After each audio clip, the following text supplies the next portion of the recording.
Welcome to Samba Samba. Enjoy the video. In this video, I will show you how to make delicious Kimchi Pipino. First, select about 2 pounds of crisp Persian or Kirby cucumbers. Wash them thoroughly and then slice them into 1/2-inch thick rounds or spears. Next, prepare a simple brine by dissolving 1/4 cup of salt in 4 cups of water. Submerge the sliced cucumbers in this solution for about 30 minutes to draw out excess moisture and enhance their crunch. Now, let's create the vibrant kimchi paste.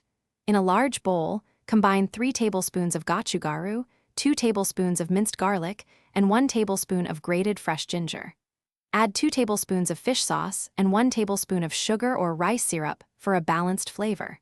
Finally, stir in 1/4 cup of finely chopped green onions and 1 tablespoon of toasted sesame seeds. Mix everything thoroughly until a thick, aromatic paste forms. After 30 minutes, drain the brined cucumbers very well and pat them dry with a clean towel. This step is crucial for preventing a watery kimchi. Now, add the drained cucumbers to the bowl with your prepared kimchi paste. Using gloves, gently toss and massage the paste into the cucumbers until every piece is evenly coated. Transfer the kimchi pipino into a clean, airtight container, pressing down lightly to remove air pockets.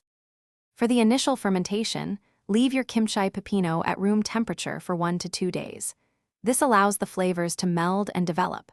After this period, transfer the container to your refrigerator. The cold temperature will significantly slow down the fermentation process, keeping your kimchi fresh and crisp for several weeks. Enjoy this delicious and refreshing side dish, chilled with your favorite Korean meals or as a zesty accompaniment to any dish. Thanks for watching. Consider subscribing if we helped you.